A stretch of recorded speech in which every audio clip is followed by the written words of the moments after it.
ஆன்மீக நண்பர்கள் அனைவருக்கும் என்னுடைய அன்பான வணக்கங்கள். ஆடி மாத ராசி பலன். தமிழ் மாதங்களில் மிகவும் புனிதமான மாதமாகும். தெய்வ வழிபாட்டிற்கு உரிய மாதமாகவும் கருதப்படுவது ஆடி மாதம். பூமியில் தெய்வ சக்தி நிறைந்திருக்கும் மாதமாகவும் இந்த மாதம் கருதப்படுகிறது.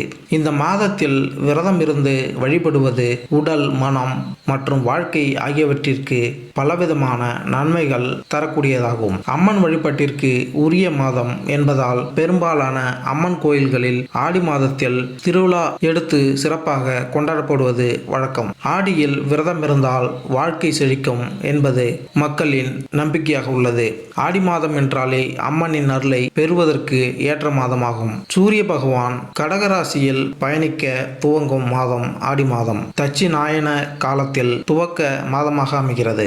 இது பித்ரு லோகத்தில் இருந்து நம்முடைய முன்னோர்கள் நம்மை காண பூமிக்கு வரும் காலமாகும். ஆடி மாதம் பருவமழை துவங்கும் காலம் என்பதால் பலவிதமான நோய்கள் பரவும் காலமாக உள்ளது. அதனால் நோய்களில் இருந்து தீயவற்றில் இருந்தும் மக்களை காக்க வேண்டும் என பெண் சக்தியான அம்மனையும், கருப்புசாமி, மதுரை வீரன், ஐயனார் போன்ற கிராமத்து காவல் தெய்வங்களை வழிபட்டு சிறப்பு பூஜைகள் நடத்தும் காலமாக உள்ளது.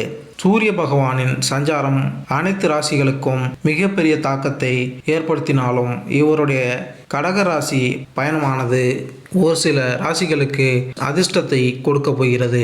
நவகிரகங்களின் தலைவனான சூரிய பகவான் வழங்கி வருகிறார். இவர் மாதத்திற்கு ஒரு முறை தனது இடத்தை மாற்றக்கூடியவர். இவர் சிம்ம ராசியில் அதிபதியாக திகழ்ந்து வருகிறார். சூரிய பகவான் ராசி மாற்றம் அனைத்து விதமான ராசிகளுக்கும் மிகப்பெரிய தாக்கத்தை ஏற்படுத்தும். அந்த வகையில் சூரிய பகவானின் சஞ்சாரம் அனைத்து ராசிகளுக்கும் சாதகமான பலன்களை கொடுக்கும். ஜோதிட சாஸ்திரத்தின்படி அனைத்து கிரகங்களும் தங்களது இடத்தை மாற்றிக்கொண்டே இருப்பார்கள். அது அனைவரது வாழ்க்கையிலும் மிகப்பெரிய பாதிப்பை ஏற்படுத்தும். கிரகங்களின் தலைவனாக திகழ்ந்து வரக்கூடிய சூரிய பகவான் மிகவும் சக்தி வாய்ந்த கிரகமாக கருதப்படுகிறது. சூரிய பகவான் ஒரு ராசியிலிருந்து மற்றொரு ராசிக்கு செல்லும் பொழுது தமிழ் மாதம் பிறக்கிறது. அந்த வகையில் சூரிய பகவான் சஞ்சாரம் இந்த ஆடி மாதத்தில் நிகழ உள்ளது. வருகின்ற ஜூலை 16ஆம் தேதி அன்று சந்திர பகவான் சொந்தமான ராசிக்கான கடகராசியில் நுழைகிறார். வருகின்ற ஆகஸ்ட் 15 வரை இந்த பயணம் செய்ய உள்ளார். மீனம் ராசி.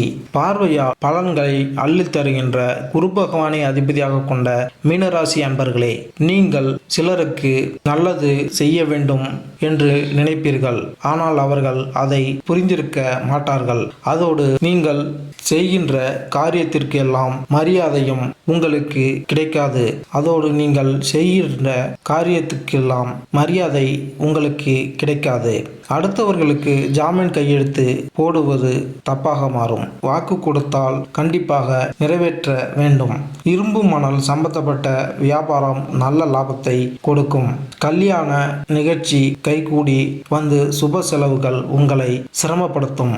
மாணவர்கள் புத்திசாலித்தனமான படித்து பெற்றவர்களுக்கு பெருமை சேர்ப்பார்கள். வீட்டில் இருந்த மனக்கசப்பு விலகும். வாகன பிரக்தி ஏற்படும்.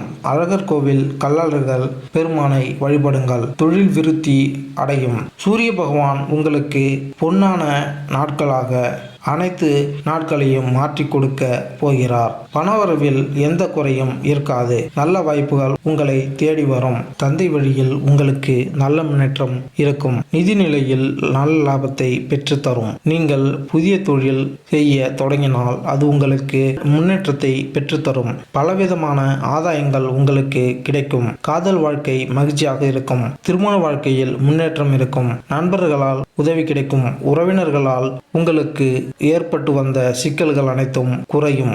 பணவரவில் எந்த குறையும் இருக்காது. நிதிநிலையில் ஏற்பட்டு வந்த சிக்கல்கள் அனைத்தும் குறைந்து உங்களுக்கு மிகப்பெரிய முன்னேற்றம் கிடைக்கும். சூரிய பகவானின் சஞ்சாரம் மீனராசியினருக்கு பொன்னான நாட்களாக இருக்கும். இந்த காலகட்டத்தில் பணவரவு அதிகரிப்பதுடன் நல்ல வழியில் உள்ள செல்வம் கூட வருவதற்கு வாய்ப்பு உள்ளது.